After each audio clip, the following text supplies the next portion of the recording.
who are watching or listening, if you have MS or if you have a friend or loved one with multiple sclerosis, have you ever wondered whether it's possible to overcome symptoms or relapses associated with MS? Well, Tracy is going to answer your questions today because she just loves to talk about it because she has a great story for you. So first, Tracy, for those of us that are maybe new to this topic, why don't you tell us about what is multiple sclerosis? Multiple sclerosis is an autoimmune disease that affects your central nervous system. So, multiple meaning many, and sclerosis meaning scars. They look for many scars in your brain and spinal cord. And basically, your body, instead of attacking foreign things in your body, attacks the myelin sheath around your nerves and causes that to basically fray, and your nervous system is very important and it needs that protection to work accurately. So it makes it very difficult for your nervous system to work the way that it should because it doesn't have that protective layer. Yes. And of course, you have firsthand experience with that. Did you want to talk about that? Talk about your story?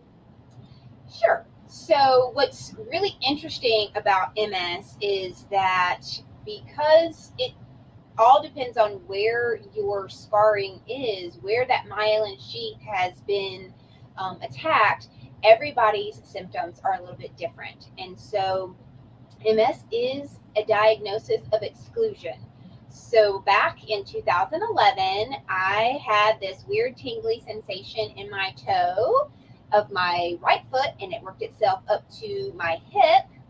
And so everybody kept saying it was sciatica, sciatica. And I'm like, okay. And then shortly thereafter, it was also in my left toe, all the way up to my other hip. And I went to the chiropractor. Long story short, it was not sciatica. I ended up in the emergency room where they did some neurological testing because I couldn't get in with a neurologist fast enough.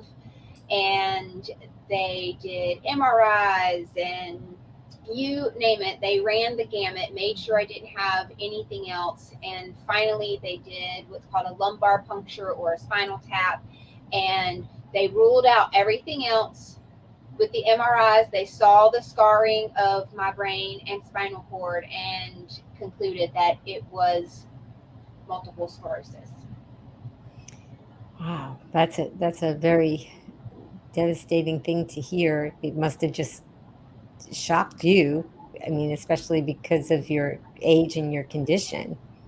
Yes, I was considered fairly healthy at the time. I was the healthiest of most of my friends. Unfortunately, I found out later I was, the healthiest unhealthy person. But at the time when I got the diagnosis, it was very scary because all I really knew about MS is that someone in my church, or well, not someone, the pastor in my church as a youth, stood up one Sunday and said, "Guys, I just found out I have MS, so this is my last sermon. I'll be retiring." So in my mind, MS meant you're done. And yeah, I was still fairly young at the time, and it was very jarring. It was very shocking. But as I tell everyone, you need to be your own self advocate, and you need to do your research. And so that's how all this started. And I found out that MS is not a death sentence. Thank goodness. Right.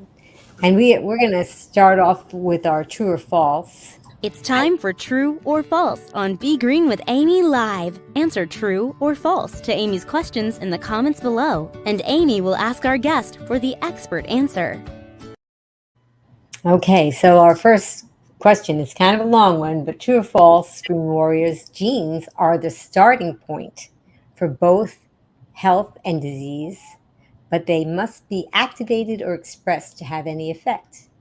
Nutrition plays a critical role to determine which genes are expressed. That's a long question. So type in your answer, and then we're going to ask Tracy to talk more about that. Go ahead, Tracy.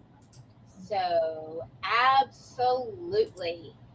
Genes are not your destiny. And I know we spoke briefly about this, but I am in the middle of yet another nutrition course where I am learning so many things. And this has been a major topic of this course. So, we all have certain things in our DNA and in our genes, but there are certain things that can turn those genes on, and there are things that can turn those genes off. And your nutrition is the most important thing in turning those genes on or off. And so it makes me wonder, had I eaten differently growing up, would my MS genes have been turned on? There are other factors, and they do not know the absolute cause of MS, but more and more studies are showing that nutrition just plays a critical role in so many chronic diseases.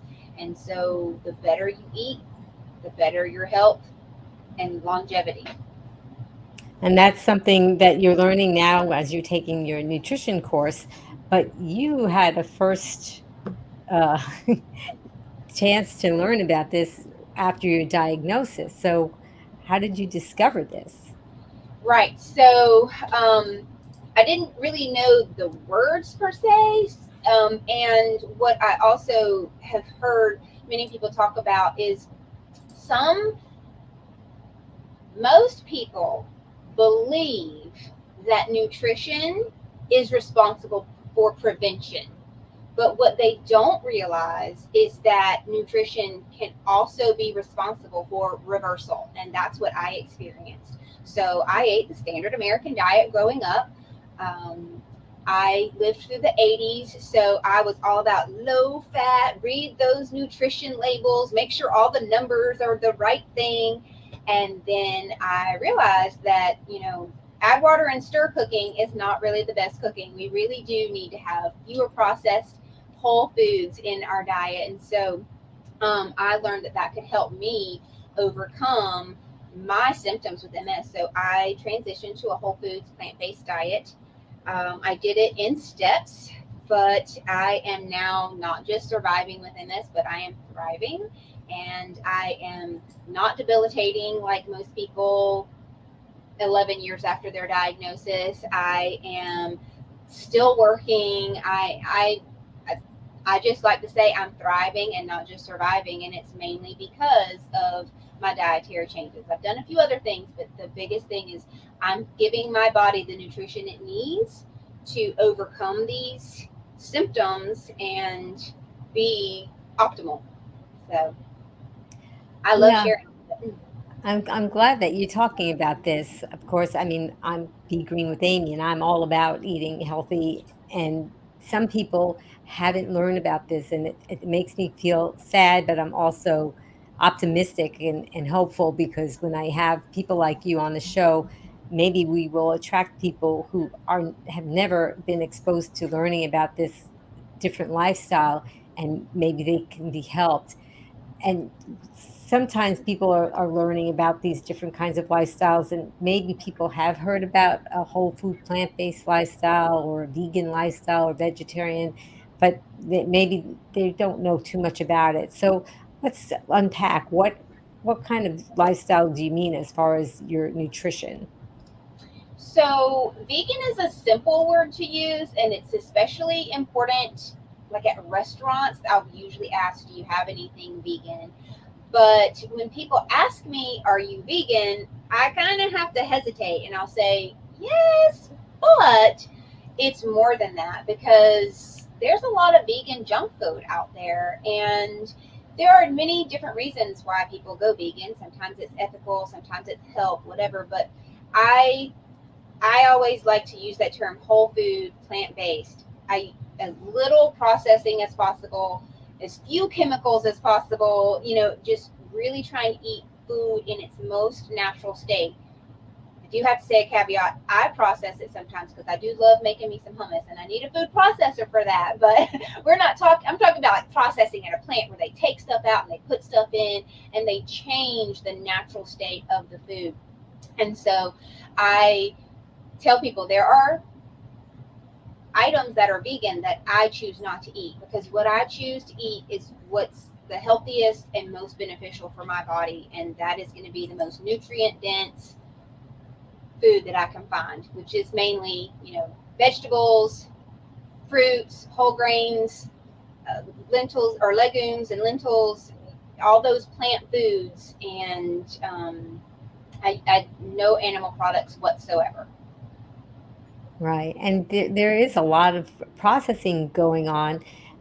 And some of it is because, well, basically it started because of the World War II, where they had to find a way to feed the soldiers that were out in the trenches and they didn't have refrigerators, so they couldn't just give them fresh food. So they developed ways of having food that wouldn't spoil. But because they did that, they had to take things out of the food, and a lot of the things they took out of the food were the things that were nutrients, and they had to put things in, like chemicals, to make them not spoil. And that kind of caught on as a convenience for a lot of people, and a lot of the food manufacturers decided, well, it would be really nice to sell something that didn't spoil so quickly, and then I could have my product stay on the shelf longer. So, I mean, some of it sounded like good, but I don't think that they were meant to be consumed on a daily basis every day of your life. Right. I And think you hit the nail on the head. At that time, it was a matter of survival. Our warriors needed to survive in the trenches, and now it's a convenience. And there are many other ways to eat conveniently, but it doesn't necessarily have to be because all I did was pop it out of a box and put it in the microwave. right. um, so again, if it's a matter of survival, that's one thing we definitely have to eat. But if at all possible, we need to eat the most nutritious stuff that we can, so that our body that is making new cells every day can make wonderful superior cells and not those inferior cells that invite disease. Right, because what we eat makes us. That's when we get a cut on our hand and it heals, it's because of what we eat that is making those new skin cells and all the other things that we don't even see what's going on inside of our bodies. I have another true or false question. True or false, less than 10% of adults meet the guidelines for consumption of whole grains, whole fruits, and non-starchy vegetables per day. So less than 10%. True or false? What do you think, guys? And they're going to type in their answer. And what do you say, Tracy? It is true. I definitely, not just from my own research, but all of these scientific research facilities that have done it, and that have shared their information with the course I'm taking, less than 10% of adults. And I'm pretty sure that might be Americans. I can't say for sure if that was a worldwide study or a specific to us at this point, because this was kind of last minute. But yeah, less than 10% of us get the fruits and veggies and whole grains that we need in a day, and it's really really sad. And um, unfortunately, it is so easy to get that food, that convenience food that just fills our stomach but doesn't nourish our bodies. And the ease of everything, it definitely makes it more challenging for people to want to take that next step of, well, it's real easy to run through the drive-through, I got to go home and cook it, I don't know. But once you start doing that, like, this is what happened for me anyway. When I started cooking actually real food and ingesting real whole foods, I started feeling so much better. I started having more energy. I started wanting to be in the kitchen instead of just going through the drive-through. And I think I faced every challenge out there, or at least some sort of every challenge out there, because when I started this, I was working 50, 60 hours a week and commuting 10 to 15 hours a week. So that made, my work week a 70 to 80-hour work week, and yet I was still able to do it. When you have good food at home, those drive-throughs just don't call to you anymore. It's just so much easier to eat the delicious food that I know is nourishing my body, instead of just something that's filling the hole and not really nourishing. Yes, it is so important to have good food. And long ago, doctors used to smoke cigarettes in the hospitals. People would who would work in offices, they would be smoking cigarettes. You go to a movie theater, you go to a restaurant, you go on an airplane, everybody was smoking. And the Surgeon General came out with a warning saying that it caused lung cancer and other bad things, but people kept smoking. And finally, enough of the research came out that people started to realize, okay, maybe this is not a good idea. And they started to put into different laws that you couldn't. Well, first there was a smoking and a non-smoking section on the airplane. And in some restaurants too, and places. But then after a while, people stopped smoking in a lot of the public places. And now, if you would see something like that, it would just look so strange to you. Even if you were a smoker, you'd say, "Wow, I didn't think that people could smoke here." And so now we have all this processed foods, and these are things that come in crinkly packages and have. If you read the ingredients, you wouldn't recognize them. You wouldn't know what they were, and you wouldn't be able to recreate this in your kitchen the way that they make it. And that's how we know it's processed. And to us, at least people that are not eating in the way that you describe, it seems normal.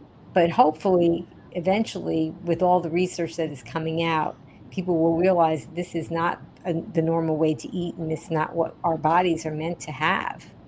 Right. And maybe one day there's that hope of that Surgeon General's warning on some of that. But I do want to say, in the sake of the busy families and whatnot, there are some companies out there that are making things that are providing pre-packaged foods that are not full of the chemicals and the processing, and so they're very few and far between.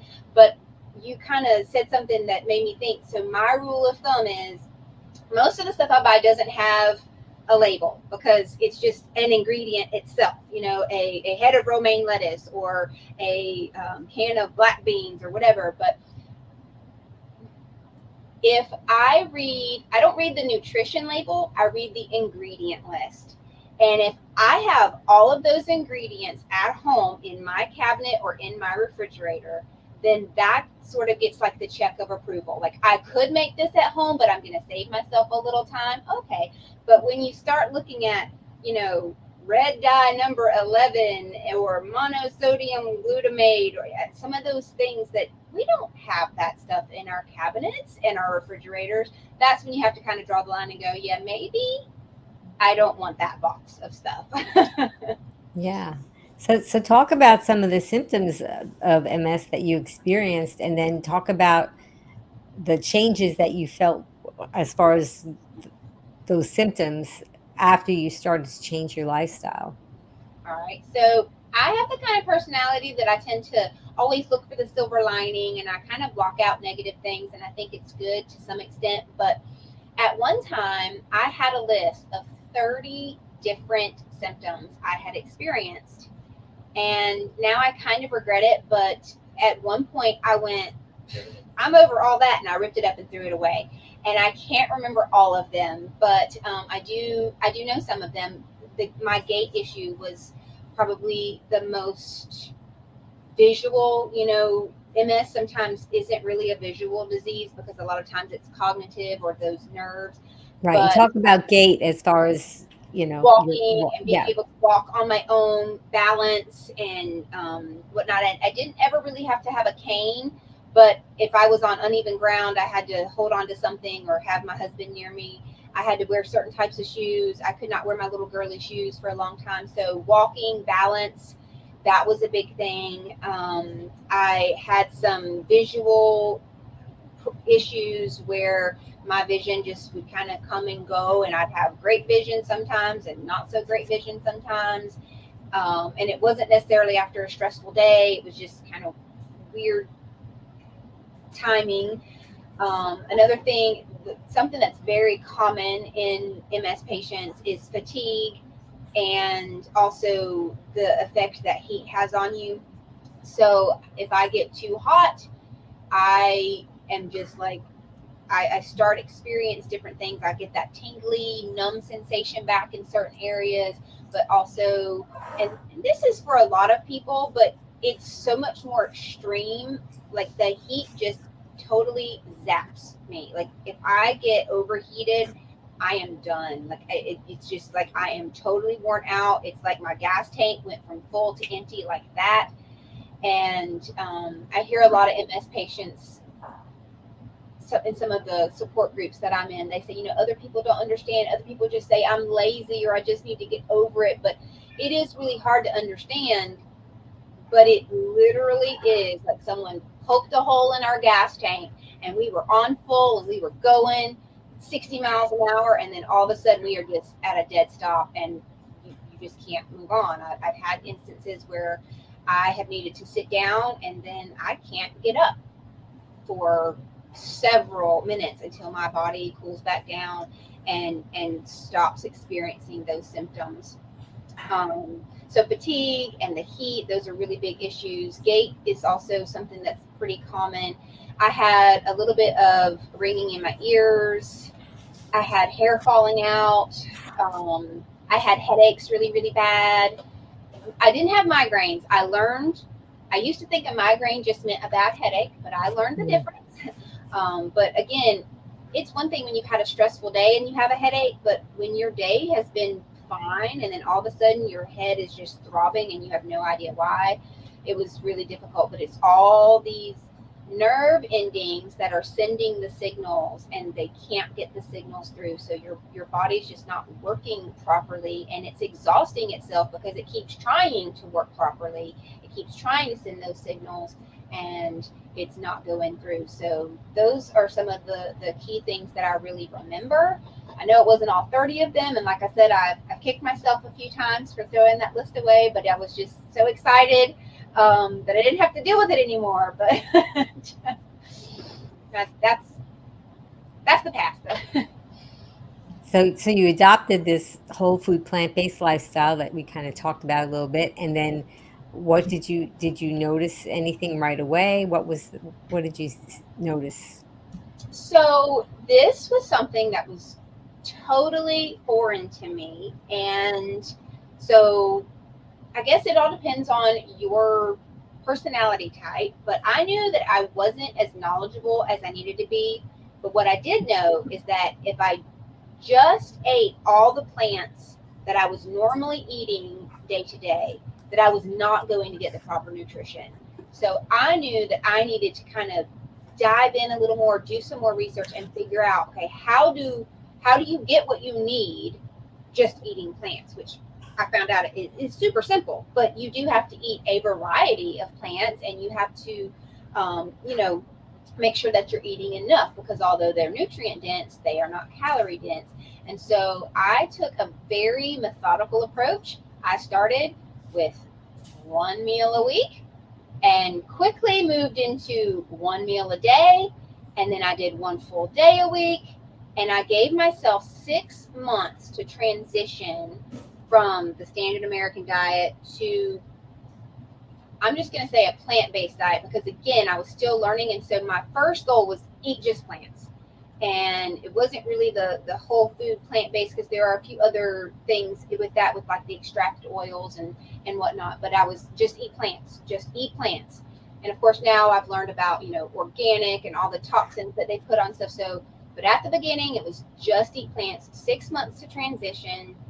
And then I wanted to be fully plant-based for 6 months before I did anything else as far as like changing my medication or anything like that. And I actually started, the more I did it, the better I felt, the faster I did it. And so I actually ended up transitioning in a little less than 6 months.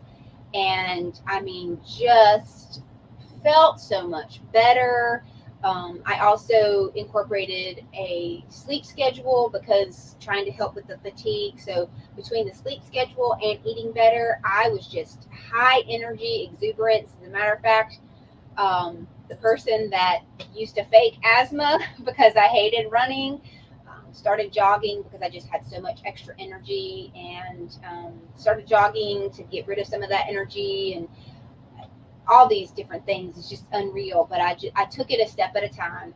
I know that some people say, "Oh no, I'm just going to do it cold turkey," and if that's you, great. But I think you need to go into it with a knowledge base, because a lot of people go into it cold turkey and they end up not feeling so great. And that's because they're not really getting everything that they need. They're not really focused on the right things. Like, the bulk of my diet is dark leafy greens. It's not potatoes. I do eat potatoes, but it's not those French fries or even that baked potato. It's dark leafy greens, a lot of fruits, a lot of different vegetables, um, high variety. I try to eat in season whenever possible. So there's a lot of different steps that I've taken since then. But originally, my goal was just eat plants, whatever it is, just eat plants. And so then I learned about, okay, let's do less of the processing. Let's do whole food. Let's get our fats from the avocado and the nuts and the seeds themselves, instead of drizzling oil on something. So it definitely is a journey, and that's what I say. That's part of the title of my book. It is my journey to wellness with an autoimmune disease, because I'm still on it. I'm still taking steps. I'm still finding new ways to improve, and I think you can always find those other steps. So I try to tell people, start with small sustainable steps and just take one step at a time if that's what you can do. So Yeah, I think that when people hear about this lifestyle, they think of, I can't just eat salad and celery and carrot sticks. I think that that's what they might think about. So maybe you can talk a little bit about more about, because I don't I eat whole food plant based, and I love it because I love to eat. yeah. And I can eat a lot of food that tastes really good, and not just celery and carrots. There's so much more to it. But why don't you talk about your experience with it? So I do have a lot of people say stuff like, "So all you eat is salad?" I'm like, no, that's not all I eat. Like, I eat really well, and I do eat a lot of veggies, and yes, I eat salads, but that's not the bulk of my dietary needs, because I like variety and everything. So just to give you an example, I'll tell you what I ate today. And so far, I had a quinoa and mixed fruit salad this morning with walnuts and cacao nibs for breakfast. And that was mango, blueberries, kiwi, and pineapple in with some quinoa and some mint, and then some walnuts and cacao nibs. And you didn't put this on a scale and weigh it, Nope, I right? just filled my bowl and ate as much as I wanted. I eat. I have a lot of people say, "You're going to eat all that," and I'm going to do it 3 times a day, because I eat, but uh, it's I don't know. Like, so what's funny is I eat a lot as far as volume, but it ends up still not being as much calorie density as some of my friends that eat like birds, because they're going to eat, a half of a quarter pounder and their fries and maybe just half of their milkshake, but all of that is just, empty calories, whereas ours are nutrient dense. But so that was my breakfast. And then for lunch today, Jesse T said yum. I said yum in my head too. um, so for lunch today, I had a cucumber dill salad on top of a bed of spring mix, and then I also had a stuffed baked potato. And then when I say a stuffed baked potato, this is what I stuff it with. I put my baked potato down. I put some of my homemade barbecue sauce on there, because too much sugar and added garbage in the store bought kind. Then I put on some pinto beans and steamed broccoli and a little more of my barbecue sauce, a little garlic herb blend seasoning, and a little sriracha, because I like a little heat.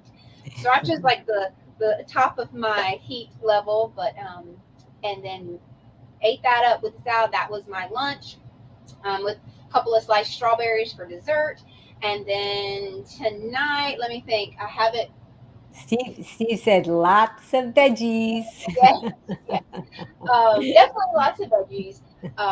Tonight I'm having stuffed tomatoes with a zingy cucumber avocado soup. So I stuff the tomatoes with black beans, corn, green onions.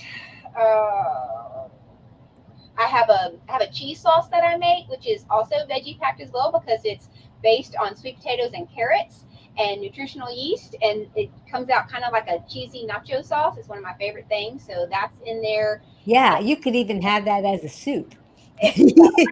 And the thing is you can eat as much as you want because the cheese is just another serving of vegetables. So, Exactly. I mean, I say cheese lightly. Obviously, this is not like the thick yellow stuff you're going to get on top of your nachos at the ballpark, but it is a cheesy like substance. And when you go without dairy cheese for some time, which it was a really long time that I went without it before I started making some of my own. Like they taste really good. Now, if you just ate regular cheese yesterday and then you eat my cheese, you're probably going to be like, I don't think that's very cheesy. But like I said, when you go without for a while and you just want something to meet that craving, it works. And so I use it on lots of different things: pizza, potatoes, nachos, you name it. It's just one of those recipes that kind of goes with everything.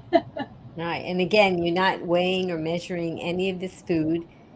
You Now, just eat until you're comfortably full and you're not worrying about it, and you're not portioning it out or anything, and it also tastes good. I think let's talk a little bit about how maybe when you first started, maybe your taste buds had to adapt. Do you want to talk about that? yeah. So what's really cool is we were just talking about how your cells die off and get replaced. And so your taste buds replace themselves every 2 weeks. Now, that does not mean that your tastes change that quickly. But what that means is as they are replacing themselves every 2 weeks, you do start changing the way that you taste things and how things taste change to you. So I will be the first to say that at a certain point in my life, there were certain things I did not care for, Brussels sprouts being one of them. Now, I also learned that most people overcook them, but I absolutely love Brussels sprouts now. Used to, I could never eat a green pea. They were my nemesis. I used to hide them in my milk at dinner. I Now, wish I could have thought of that. my mom found out though because I forgot to take my dishes to the sink and she pours out the milk and there's all the peas and I'm like, oh, she learned. But now I eat green peas, but your Me too. tastes definitely do change over time, and that's what I want to say too about how like when I started, it was just eat your veggies, and really it was about making them palatable at the time. And because I had been on that standard American diet where a lot of stuff was processed and heavily salted and seasoned and whatnot, that's kind of how I started too. Like whatever it takes to get those veggies in you. So I was using more oil, more salt, and what I've kind of uh, evolved to, I guess you would say, is like I still use a lot of seasonings, but it's garlic powder, not garlic salt. It's different herbs and spices, which also have a lot of nutritional benefits. I sprinkle a little turmeric and black pepper on everything for the anti-inflammatory aspect. And if you just do a little bit on everything, you get enough to help, but you don't taste it. But I have kind of moved on to, again, healthier and healthier versions of how I started. But at first, I needed that. And actually, what's really funny is I actually need to salt my food. Now, I mean, I don't salt it a lot, but because I have very low blood pressure because of all the veggies doing their job, cleaning out my arteries, um, it's nowhere near the amount of salt that I was eating when I was eating processed foods. But I do need a little bit of salt on my food just to keep everything in my body balanced. And so I know there are some people who totally stay away from salt. So, there are different aspects, and you have to find where you fit and what is working best for your body. So, my husband's all the time saying, "Oh, I don't need any salt." I'm like, "Yeah, I already salted it. It's good, but it's just a little bit." And so he sometimes will cook something and not add any salt because he learned that salt's very bad for you. And I'm like, "But babe, you're cooking grits. You need a little bit of salt in your grits. That's why they don't taste good because you didn't put any salt in them." But Yeah. um, Yeah, but for people who want to have salt, and they want to add a little bit, it's really best to do it at the end of the cooking because if you do it while you're cooking, it kind of just dissipates into the food and you don't really get that strong salty hit as if when you're done cooking and then you put it on top. Right, and there are different kinds of salt as well. There's the pink Himalayan salt, there's the sea salt, there's different things, and they say there's all kinds of stuff out there about what's better and what's not better, but I just tend to say if I'm using the bare minimum, it doesn't really matter which salt I'm using, but I like the color of the pink salt, so I get that. Whatever, but I don't usually get the iodized, totally processed salt, but yeah, and if you want that big hit, definitely at the end, because I don't really want that big hit. I tend to use it a little bit more in the cooking because I find that I use less, but again, everybody's a little different. If you want that really salty bang, then yes, do it at the end. I think I don't personally salt my food, but I tell that to some people who, if they try to have food without salt, they can't tolerate it at first because of their taste buds haven't neuroadapt. So that's sometimes what I recommend, and then it'll help them because it's better to have some salt on it than to go with the processed food. So let's just talk about some of the other things that you've done as far as your lifestyle changes. It's so interesting when a lot of people discover this whole food plant-based lifestyle and they see the benefits of it, then they start to learn more and see how there are other lifestyle changes that they can make. It kind of just makes you want to do more because you say, wow, if eating and changing what I eat is going to do this for me, what other things could I maybe change? So what did you discover that you could change to help you with the MS and maybe just, life in general? It's not just about MS because this is not just a diet for MS. It really is a diet for people who want to be healthy. Definitely. And any autoimmune disease, or just like you said, anybody that just wants to get healthier, for sure. But specifically, I've done some things for MS, and then I've done other things just for to go along with my principles and whatnot. So I talked briefly about a sleep schedule because fatigue is a major issue with MS patients. So roughly within about an hour, I go to sleep and wake up at the same time every day.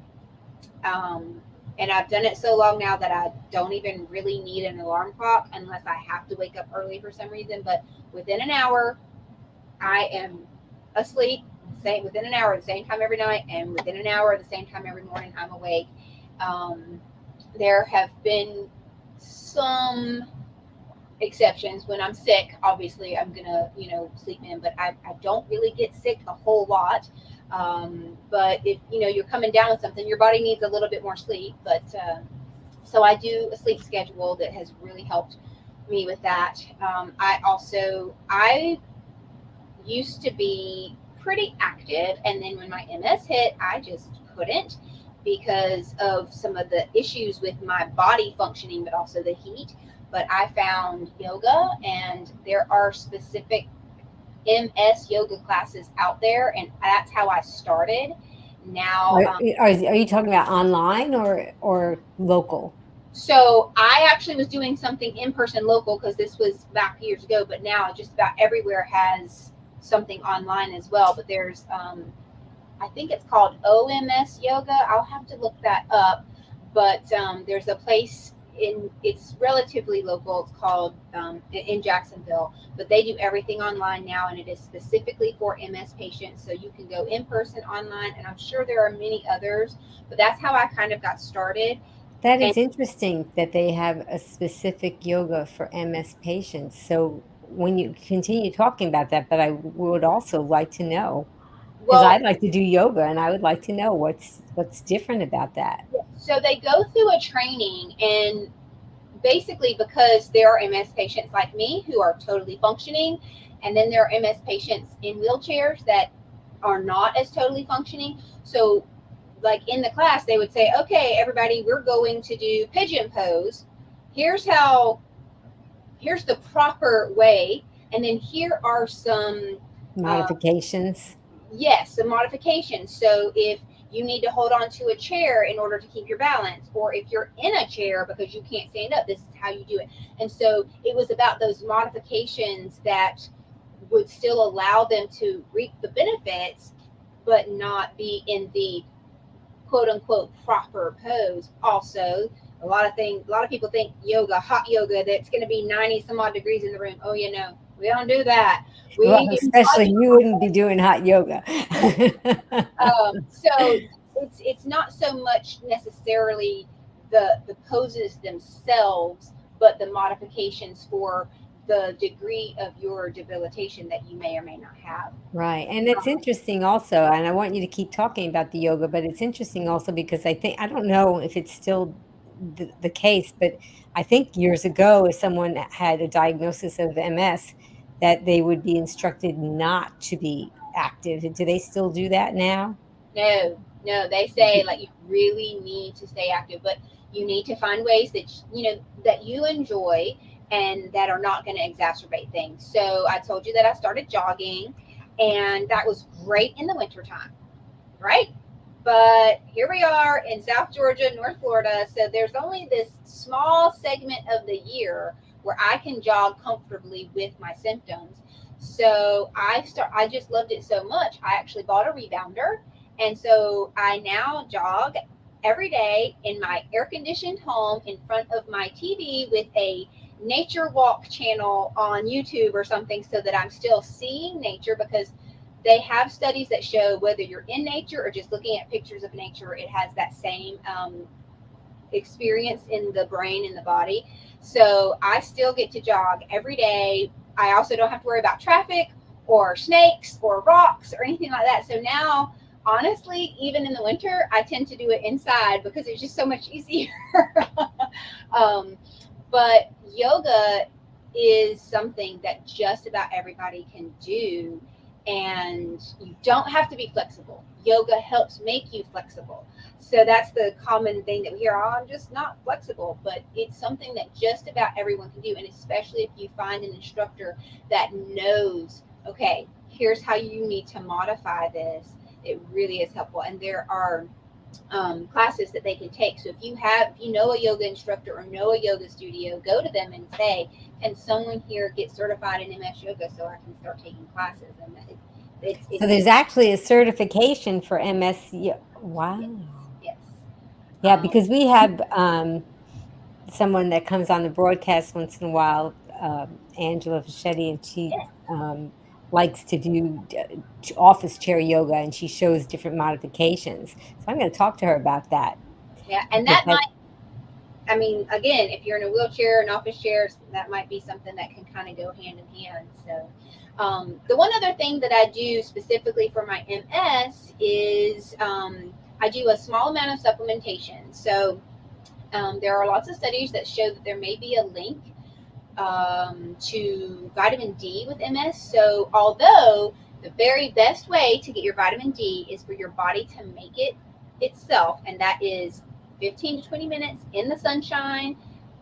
Sometimes it's a little harder than others, but you know, fresh air and sunshine are super important. So sometimes I'm able to get my 15 to 20 minutes, sometimes I'm not. So I do supplement with a vitamin D, but it's very important to know that in order for a vitamin D supplement to work correctly in the body, you also need vitamin K. So there's a D3 and K2, and sometimes you can get them already combined, but you can get them right. separately as And I well. think that everybody, whether you have MS or not, everybody should be tested.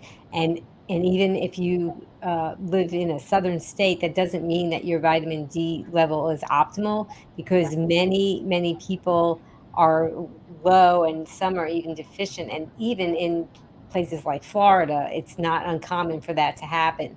So I So think that many there's a office jobs, and oh yeah, and vitamin D 25 hydroxy test, and you can figure it out and work with your physician to determine how many international units you should take and to vitamin get D, your it plays a role in so many different things. And you're right, so many people are deficient and they don't know. My sister had a problem and she was taking, I forget how many IU's, but I said, are you taking K2? And she says, no. What do you mean? So I told her about it. She started taking K2, and within 2 weeks her vitamin D was finally up to the accurate levels, and she had been supplementing more and more and more with no results. mm, So it's very important. And then I also do a B complex, because vitamin B basically comes from bacteria that we used to get when we did a whole lot more gardening and farming ourselves. And it is now found in animal foods, basically because guess what those animals eat? They eat the grass and the plants that have the bacteria on it. And that's how it is found in animal products. So because we have such a more stringent sanitation process for things, and even if we are growing our own food, I don't know, I do that a little bit, but I bring it in and wash it because I just do. So a B complex is super, super important, especially with B12. And so if you're not eating those products that are going to naturally have it in there, then you need to supplement that. But those are really the only things that I supplement with. And taking that, having your B12 levels checked as well is so important. Even if you're not plant-based or vegan, there are people that are low, even if they're not. So that's something that's critical and very, very, very important. And if you are low, you could have some permanent damage to your body if you don't take care of that. So I encourage everybody to work with their doctors and figure that out as well. Yeah, I'm glad that you brought those up because it's so important. oh yes, and so I do stay active. I do other things than yoga, walk my dogs, and that's part of how I get my vitamin D. Is they have to be walked, and we do a minimum of 3 walks a day, sometimes as many as 6, and sometimes I have to get creative with how to do that. Sometimes we're going like really early in the morning, so that I'm not really getting my vitamin D. Sometimes I go in after the sun went down, so I'm not really. That's why I also supplement. But they have these things called cooling vests and this cooling gear specifically for MS patients. But although those are great, I will tell you basically what it is. It's just the little frozen gel packs that you can put in your lunchbox. And I would just put those all in my pockets and I have a belt that goes around my midsection. And I can put some in there and in my pockets, and then I can get those dogs walked and still somewhat stay cool. So, and also if you do get overheated, your wrists are, hold on, your veins are closest to the skin, surface of the skin in your wrist. So if you place an ice pack or something cold on your wrists, you can actually feel the cool blood moving up, and that is the fastest way to cool down. So if anybody is getting overheated, that's a little trick that I've learned. And I've got some little wristlets that I can put an ice pack there if I wanted it to, but they tend to not stay when I'm vigorously walking with the dog. So, So in all respects, it just seems like after your diagnosis, you could have just had a pity party and just said, okay, I guess this is my lot in life and I have to accept it. But you became proactive and you decided to learn and you decided to live to with your food and the different lifestyle changes that you made. yes. And I am not demonizing doctors by any means. And I think you need to listen to your doctors, but you also need to have conversations with them because doctors are doing what they're trained to do. And in America, doctors are trained on prescribing drugs. Find the ill and then find the pill to help with it. But to me, it really is just putting a band-aid on it. And I want to get to the root of it. I want to know why this is happening so I can attend to that. And so it is about having a conversation with your doctor. It's all in my book.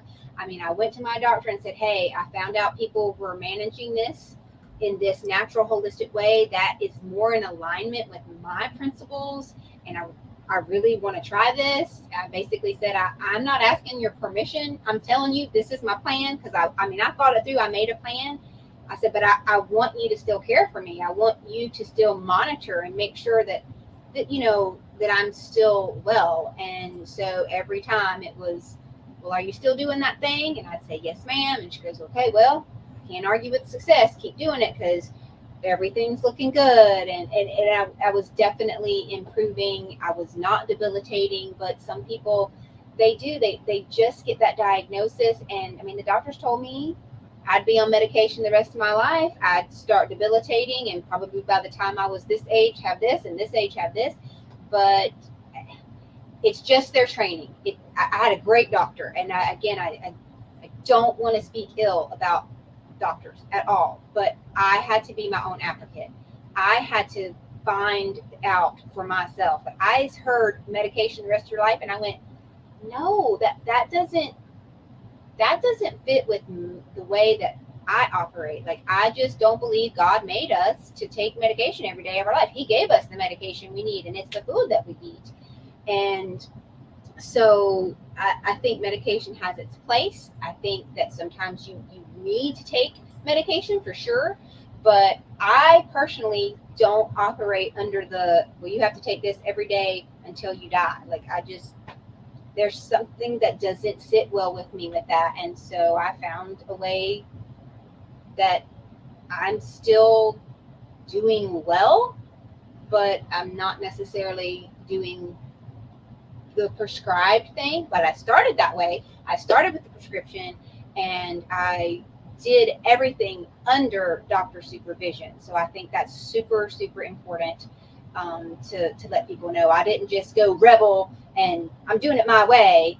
I made sure that I was still well and healthy, and obviously as things got better, like, I knew it was going well, but I wanted them to know too. I wanted them to go in on the things that I can't see and tell me that it was still working, and it was. So I don't necessarily tell everyone to get off of their meds, but I know so many people on their meds that feel terrible. So even if you need to stay on your meds, you can feel better by taking better care of yourself.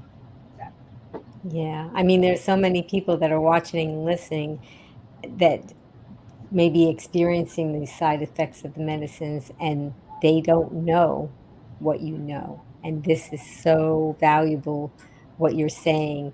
And I hope I'm pronouncing it right. Quamol said, I feel like I've had MS for over 20 years, but now I have to beat this. Are you hey, getting, I'm getting goosebumps. This is, we talked earlier before the show, and this is what I said. Even if one person it joins us and gets something from this and knows, yes, it's not something that you have to accept, it's something that you can definitely be proactive, then this whole time that we're together, other than me enjoying your company, this is why we're here, right? right. And I said earlier, your genes are not your destiny. Firmly believe that, and I can attest to that. But also, your diagnosis is not your destiny. Like, Mm, I just think back how frightened I was. Like, I thought this means my life is over. yeah. Not necessarily that I was going to die, but the life I knew was over. And what's really funny is now I can look back and say, you know what? The life I knew was over, but in a positive way, not a negative way. It was because I found a new life, a better life, even better than before my diagnosis. And my family has also benefited from that because they saw the changes that I made and what it did for me. And they've also made changes, and they don't have MS, but they have other health ailments and stuff that have been helped with just better nutrition. And so it's just, again, I'm in the middle of this course, and it's chronic disease after chronic disease, condition after condition, that great nutrition not only prevents but can also reverse. And so it's never too late until it just is. Obviously, once you're dead, you can't do anything else about it. But until then, you always can make some changes and do something about it. And that's the message that I try to get to people, is that it's not just about prevention, it's also about reversal, and you have control. You decide how you either just survive or thrive. So I chose to thrive.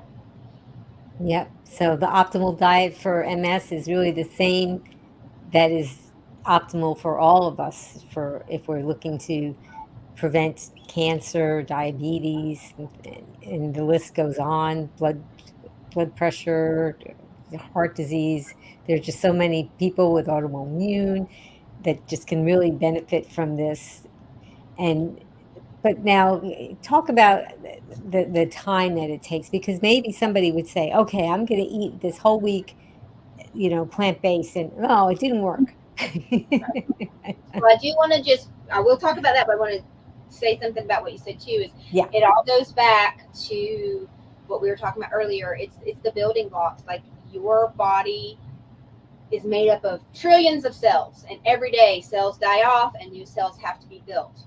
And that's the cells in your tongue, the cells in your elbow, the cells in your stomach. Every cell in your body eventually dies off and has to be replaced by new cells. And so giving your body the building materials that it needs allows it to create new cells that are functioning optimally, instead of giving it just sustenance that is, just filling that hole, and here's this inefficient new cell because you haven't given it the right nutrients to build the proper one. And so that just invites disease. So it is about fighting all sorts of things and just making your body work optimally, and disease doesn't happen in an optimal body. So timing can be a tricky thing. So as I alluded to earlier, when I first started this, I was working 70 to 80 hour week if you also include my commute. And so what I did then was I picked a day, usually Saturday. Sometimes it was a little bit Friday night and a little bit Saturday morning, just however it kind of worked into my schedule. And I did what I call a big cook up for the week. I picked 3 or 4 recipes. I made them all, and I packaged them individually and stuck them in my refrigerator so that the rest of the week literally was grab and go. Made it a whole lot easier than driving through that drive-through. Made it a whole lot easier to say, oh no, I've got good food at home that's going to be ready just in minutes, so I don't need to stop there or whatever. So that is how I started. And I just kind of, I made a plan, like I said, and I ate these things on this day and whatnot. Now, I have since transitioned, and I don't have to do it that way anymore. I don't have to do a big cook up because I'm no longer commuting and I have a little bit more time. But we also recently decided to live the tiny life. So we have less than 400 square feet, and we used to have an 8 cubic foot refrigerator. So therefore, I could not do the big cook up and have it all, individually wrapped. So I had to literally plan out, okay, when am I going to cook this and when am I going to cook this so that I have this? And it took a little preparation. It took a little forethought, but just like with anything else, over time, it got easier and easier. We now have a full-on refrigerator, a full-size residential refrigerator because we upgraded. We still live the tiny life. We still have less than 400 square feet, but we have a full-on residential refrigerator, and it's cavernous in there sometimes because I got so used to the little one. But yeah, you can fill it up. You will. But I'm glad you talked about the small refrigerator and the small house, because some people don't have gourmet kitchens and they live in an apartment, or maybe they have roommates, or maybe they're in a dorm. And so there's no excuse. You live in a trailer. You can do this. You can make it work. I feel like I said earlier, I feel like I have overcome just about every obstacle or some sort of every obstacle. And it is, but it does. It takes a little bit of planning. It takes a little bit of determination because, yeah, I cook almost everything from scratch. I said earlier, my homemade barbecue sauce. Do you have to go that route? No. That's just something that, again, over time, I have just increasingly decided I want absolute control over what I eat. And I look at those ingredient lists sometimes at the grocery store and go, I don't even understand why that has to be in there. Like that.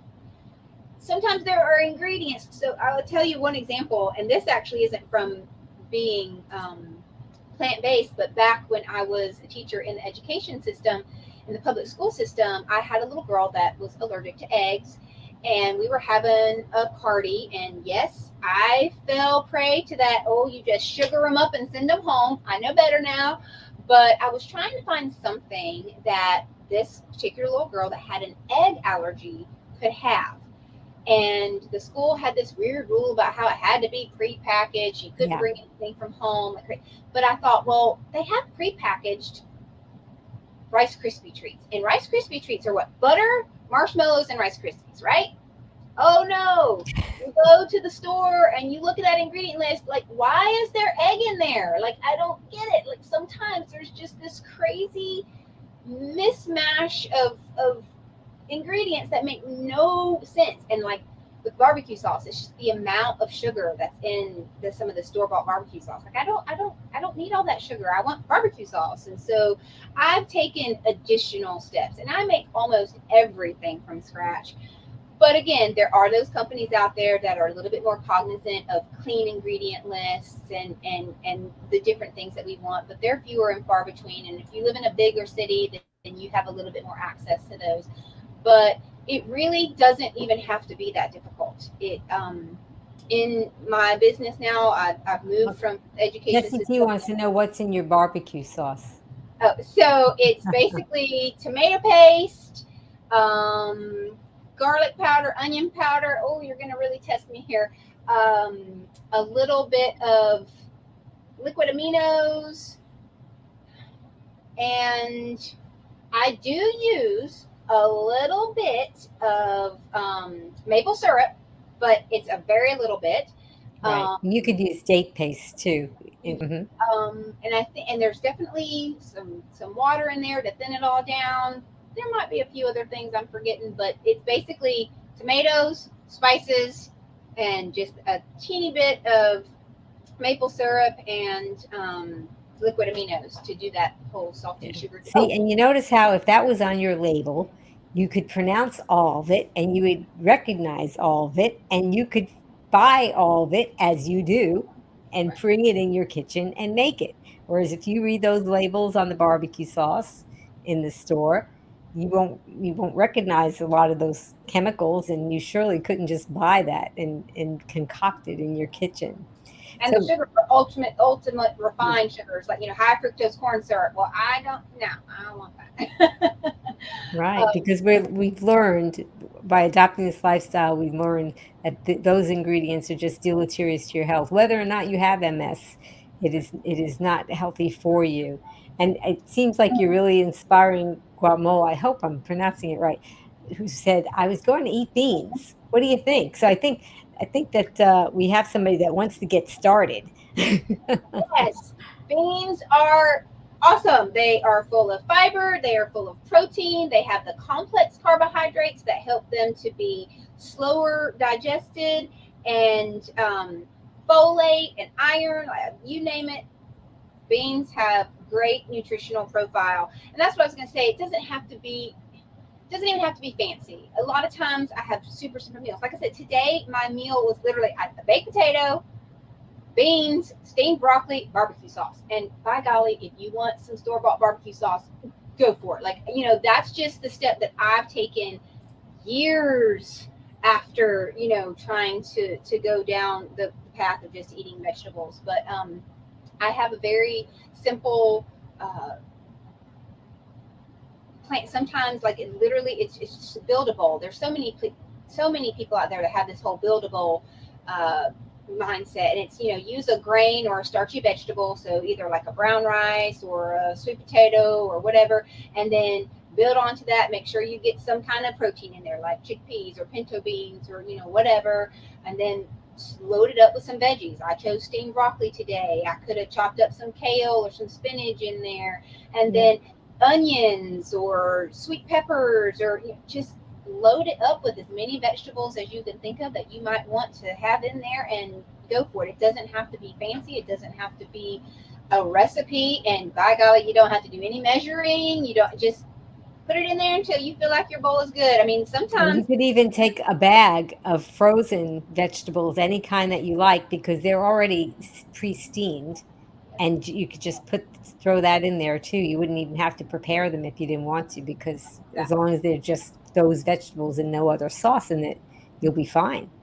Oh yeah, definitely. So it's just a matter of get them in there any way you can, and so Well, I, that's I love it. great. So why don't you talk about, you talked about your book, you talk about things that you're doing to help people adopt this lifestyle and deal with the MS and all the things that you're doing, because just having that diagnosis, like you said, it did change your life. You have a new life now. So what are you doing? So, yes, I have a couple of different things. I had this diagnosis, I made all these changes, and I saw what it did for me, and other people saw what it did for me. So, I did end up writing a book about my story. It's called I Have MS, but it doesn't have me, My Journey to Wellness with an Autoimmune Disease. And there are some recipes in there, some in the back, because I can't do anything without that. So I finally just shared my story. I also was praying that the Lord would send me a way to combine both my passions. I love teaching, I love helping, and of course, I love health and nutrition. So He placed Veggie Cooking in my life, and I franchised with a company called Veggie Cooking. I am Veggie Cooking Camden. Camden is the county that I live in, so that's sort of my tag, so to differentiate me from the parent company. But in Veggie Cooking, we do healthy cooking classes. My main activity is starting with the kids, starting when they're young. We do an after school cooking club, we do summer camps, but I also do adult classes as well. Our slogan is learn to cook and love your veggies, because that's the problem that most people have. They just don't know how to cook the veggies. I mean, I know people that will overcook Brussels sprouts, and I'm like, well, no wonder you don't like them. They're mush. You can't overcook them. And so, kids don't need help learning to love their burgers and fries. That's going to be a natural thing. Their nuggets and all that, but they need help learning to love their veggies, and we do that. And I just absolutely love what I do, and the kids end up, they'll crinkle their nose and say, "We're eating what?" But then at the end, they're going, "Can I have more, please?" Yeah, have you already had like thirds? Let's make sure everybody's had enough, and then you can have some more. And so it's really great. But I do in-person cooking classes. I've been able to do some virtual classes, but that hasn't taken off as much as I wanted it to. People really need that hands-on with this particular, aspect of life. But Well, I I do. would love to have you come back and do a recipe demo. I think that our green warriors would really like that. And I'm putting up the links to your Facebook and your YouTube, and we'll have it in the comments in the show notes too. What I was going to say, yeah, so the virtual didn't take off, but we do have some things on YouTube that will help you as well. Some of them are full on cooking classes, some of them are just like little snippets or a demonstration of a recipe. But between my book and veggie cooking, and then I do work with some nutritional supplements as well, on a smaller basis, because some people really want a product versus a service. But I love helping people on their health journey, and really it's about taking that next step. And a lot of times, sometimes you just need help. You don't necessarily know what that next step is or how to achieve it, and not everybody is necessarily going to have the same goal that I have. So it's really, to me, it's more about more veggies on the plate and in your belly, because the more veggies that are there, the less of some of the other stuff that's got to be there. So it's not necessarily all or nothing. It's about taking those steps towards your goal. And so Yeah, I and Angela Fischetti, who I was talking about earlier, she's the yoga instructor. She just hopped on, so she didn't hear us talk about her. But she said, "I love it when someone shares their health journey with us. They're generously paying it forward. Our whole food plant-based tribe is generous and simply wonderful." So that's a shout out to you, Tracy. Hi, Angela. She's going to be joining us, and I think at the end of the month to do another office chair yoga. And Angela, we were talking about you because Tracy loves to do yoga, and she was talking about how there are yoga instructors that are actually certified in MS yoga. Is that right? Is that what you said? Right? Yeah. Wow, I could just talk to you forever, and I really do hope you can come back and do a recipe demo, because that would be a lot of fun. I think people are truly inspired by your story, and I'm putting links to all of your social media and ways that they can get in touch with you so that they can learn more about your journey and see if they can glean some more information from you and follow you. And it was so kind of you. For those of you that hopped on a little late, we did actually have somebody, Gerard Jacobs, was supposed to be on to talk about his journey with MS. And at the last moment, he said that he wasn't able to come and had to reschedule. And I chatted up with Tracy and she said, sure, I'll come on. And this was just hours before the broadcast started. So talk about generous. That was just so kind of you to do that and to come back on. And people just love to hear you, and you have so much to share. And I hope that everybody buys your book and checks out all your social media and supports you. And I wanted to, Appreciate you reaching out to me. I'm glad I had the time to do it. It's a little more difficult with my tiny life doing the demonstration because I'm not necessarily set up for that video wise, but I'm still turning my gears on how I might be able to do that. okay. And I may have to enlist some help from someone else that has some equipment that I don't have and whatnot. But Right. Okay. Well, you let us know. And Green Warriors, tell us, what are you going to remember from today's broadcast? What's your takeaway? I also wanted to tell you, stay tuned for a special announcement. But hey, thanks to Jess Task Boy, she did the countdown, and she also at the last minute she changed our thumbnail from Gerard to Tracy. So she was there in a pinch, and she helped get everything done at the last minute. So it was really just so awesome of her. And Jess Task Boys, tell us who is coming up next. Cam F. Awesome is a national motivational speaker, a plant-based boxing champion, and comedian. Sage Gardner has been vegan for over 5 years and has been vegetarian most of her life.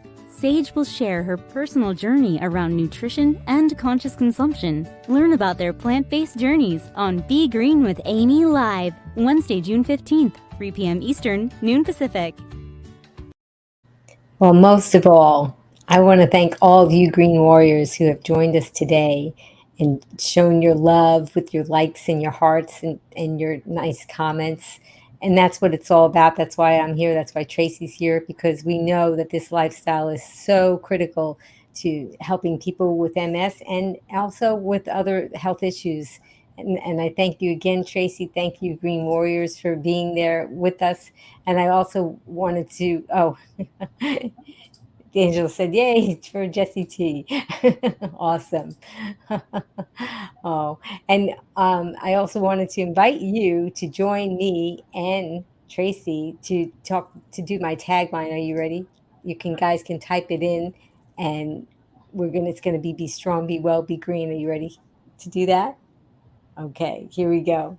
Until I see you guys again, remember, be strong, be well, and be green. Bye, everyone. Thanks again, Tracy. Now you can listen to Be Green with Amy expert interviews wherever you go. Listen while walking, meal prepping, or traveling. Find Be Green with Amy on Apple, Google, Alexa, Amazon, or virtually anywhere you find podcasts. Be strong, be well, and be green with Be Green with Amy.